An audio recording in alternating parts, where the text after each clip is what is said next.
संपूर्ण कुटुंबासहित तुम्ही मतदान केलंय, काय सांगाल? रक्षाताई भारतीय जनता पार्टीच्या तिकिटावर या ठिकाणी लोकसभेसाठी उमेदवार आहे आणि रक्षाताई आमच्या परिवारातील एक सदस्य आहे. त्यामुळे परिवारातील साऱ्या सदस्यांनी जे मतदानास पात्र आहेत अशांनी या ठिकाणी एकत्र येऊन मतदान केलं. या देशाचे पंतप्रधान मोदीजी व्हावेत आणि या देश अधिक विकसित व्हावा, अधिक विकासाच्या दृष्टीने या देशाने वाटचाल करावी, यासाठी त्यांच्या ध्येय धोरणावर विश्वास ठेवून आम्ही सगळे या ठिकाणी मतदानास आलेलो आहे. मतदारांचा प्रचंड उत्साह या ठिकाणी दिसतोय आणि लाईनमध्ये उभं राहून जवळजवळ 20-20 मिनिट, 25-25 मिनिट लागत आहे.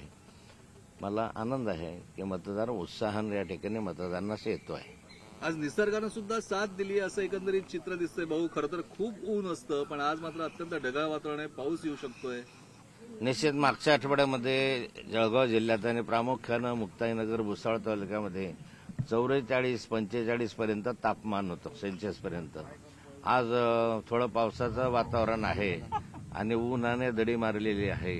त्यामुळे या ठिकाणी मोठ्या प्रमाणावर मतदार उत्साहाने येतो आहे. जर 44-45 सारखं तापमान राहिलं असतं तर मतदानावर त्याचा परिणाम झाला असता. त्यामुळे मतदानाची टक्केवारी निश्चित वाढेल असं मला वाटतं. मागच्या वेळेला लीड खूप मोठं होतं गेल्या 2 निवडणुकीमध्ये. यंदा तो लीड मताधिक्य वाढेल, आपली पण एक साथ आहे, तुम्ही निवडणूक खांद्यावर घेतलेलं दिसतंय. मतदानाच्या टक्केवारीवर लीड अवलंबून असतो.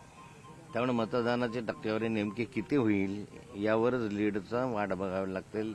मला हे निश्चित माहिती आहे, विश्वास आहे माझा की रक्षाताई ह्या प्रचंड मताधिक्यानं निवडून येतील. धन्यवाद. भाऊंना जाऊ द्या.